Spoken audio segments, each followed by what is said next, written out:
dengan Ustazah Ani.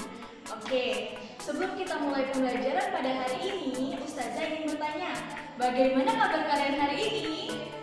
Ustazah doakan semoga kalian semua tetap dalam keadaan sehat walafiat ya. Tetap semangat belajar di rumah walaupun kita tidak bisa bertatap secara langsung. Oke, baiklah. Sebelum kita mulai pembelajaran kita pada hari ini, ada baiknya kita berdoa dulu. Bagaimana sikap berdoa? Angkat kedua tangan, tundukkan kepala.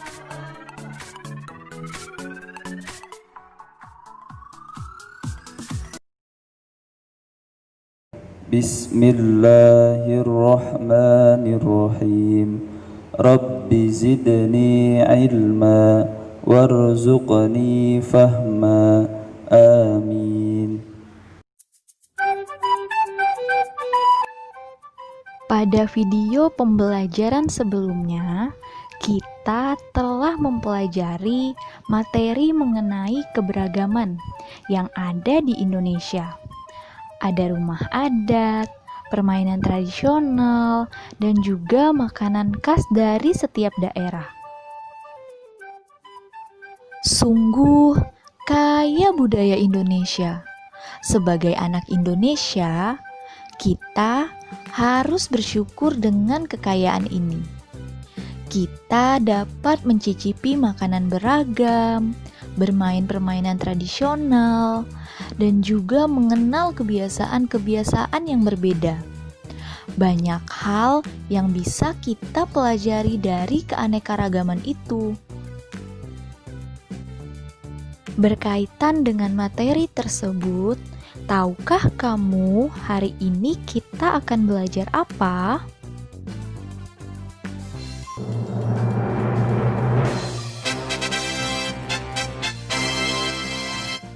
Benar sekali, hari ini kita akan mempelajari tema 1, subtema 3, pembelajaran 3. Adapun tujuan pembelajaran kita pada hari ini, yang pertama, siswa mampu menjelaskan mengenai pemantulan bunyi dengan benar. Yang kedua, siswa mampu menyajikan laporan mengenai pemantulan bunyi dengan sistematis. Tahukah kamu bahwa ada beberapa permainan tradisional yang membutuhkan teriakan pemainnya? Semakin banyak yang berteriak, maka semakin banyak pula suara yang kita dengar. Sekarang Ustazah ingin bertanya, pernahkah kamu mencoba berteriak di lapangan? Apa yang terjadi? Bandingkan juga ketika kamu berteriak di kamar mandi. Apa perbedaannya? Apakah bunyi yang dihasilkan di ruang terbuka sama dengan bunyi di ruang tertutup? Untuk menjawab pertanyaan tersebut, lakukan kegiatan seperti gambar berikut.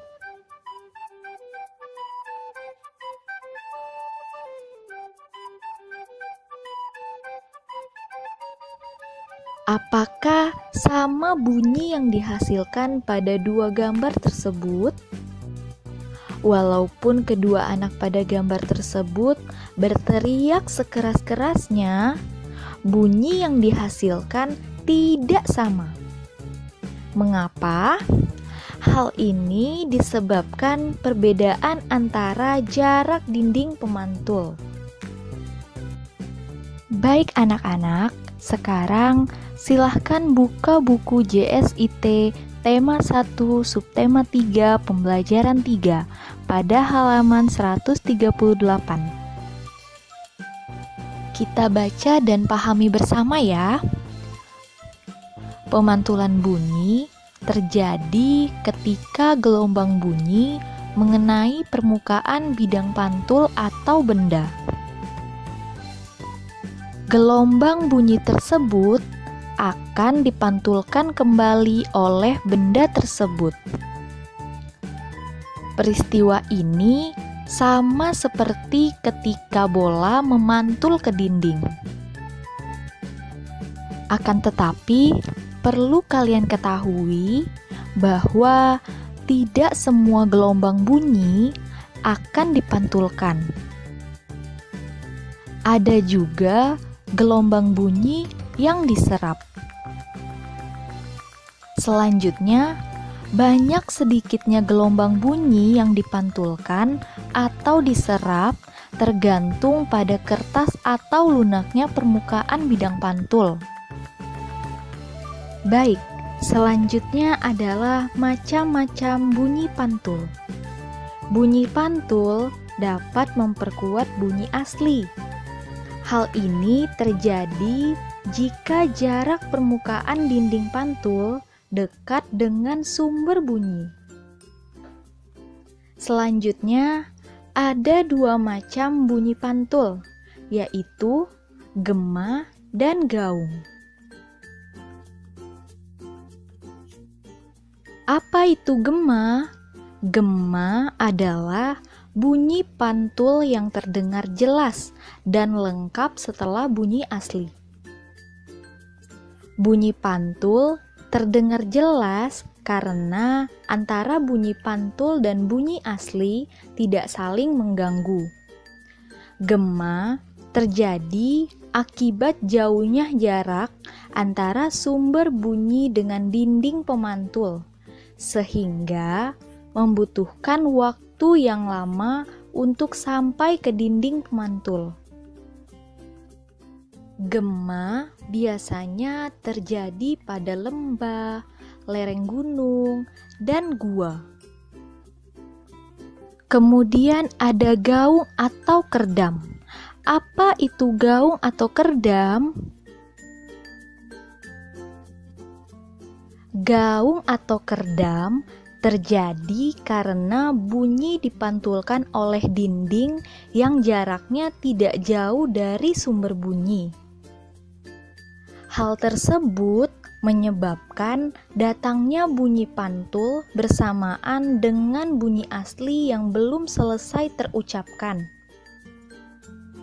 Akibatnya, bunyi pantul mengganggu bunyi asli, sehingga suara yang terdengar menjadi tidak jelas.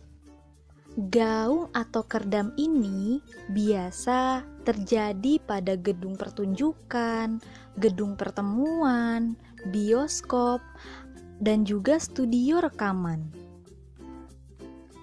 Kemudian ada pun manfaat pemantulan bunyi yang dapat dimanfaatkan oleh manusia. Di antaranya adalah untuk mengukur kedalaman laut, mendeteksi benda-benda di bawah laut, mendeteksi kerusakan pada struktur logam, mengukur ketebalan logam, untuk melihat detak jantung, serta dapat membantu proses USG atau ultrasonografi. Selain dapat dipantulkan, bunyi juga dapat diserap oleh benda. Benda-benda yang dapat menyerap bunyi adalah benda yang permukaannya lunak. Benda yang permukaannya lunak adalah benda yang disebut sebagai peredam bunyi. Baik, sekarang Ustazah ingin bertanya, benda apa sajakah yang dapat meredam bunyi?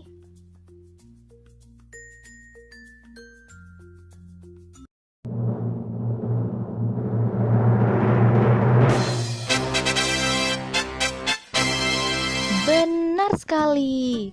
Benda yang dapat meredam bunyi antara lain ada karpet, goni, kertas, kain, busa, dan juga wol. Benda-benda tersebut memiliki permukaan yang lunak. Maka dari itu, benda-benda tersebut dapat digunakan untuk mencegah terjadinya gaung atau kerdam. Baiklah anak-anak, Sekarang kita telah tiba pada penghujung pertemuan kita pada hari ini. Sebelum Ustazah menutup pertemuan kita kali ini, Ustazah ingin menyimpulkan materi yang telah kita bahas tadi.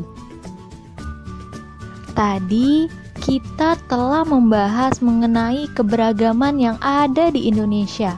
Di antaranya ada rumah adat, permainan tradisional, dan juga makanan khas dari setiap daerah yang ada di Indonesia. Keberagaman tersebut merupakan anugerah dari Tuhan, dan kita patut mensyukuri dan juga melestarikannya. Selain membahas mengenai keberagaman yang ada di Indonesia, tadi kita juga telah membahas mengenai pemantulan bunyi. Pemantulan bunyi terjadi ketika gelombang bunyi mengenai permukaan bidang pantul atau benda. Tetapi perlu diingat bahwa tidak semua gelombang bunyi dapat dipantulkan, karena ada juga gelombang bunyi yang dapat diserap. Selanjutnya, ada macam-macam bunyi pantul. Bunyi pantul ada dua macam, yaitu ada gema dan gaung. Gema adalah bunyi pantul yang terdengar setelah bunyi asli selesai dibunyikan. Gema biasanya terjadi pada lembah, lereng gunung, dan gua. Sedangkan gaung merupakan pantulan bunyi yang terdengar kurang jelas karena bunyi yang dihasilkan dari pemantulan bercampur dengan bunyi asli. Gaung biasanya terjadi pada gedung pertunjukan, gedung pertemuan, bioskop, dan studio rekaman. Dan yang terakhir, kita telah membahas mengenai manfaat pemantulan bunyi bagi manusia. Adapun pemanfaatan pemantulan bunyi diantaranya adalah untuk mengukur kedalaman laut, mendeteksi benda-benda di bawah laut, mendeteksi kerusakan pada struktur logam, mengukur ketebalan logam, melihat detak jantung, dan membantu proses USG atau ultrasonografi.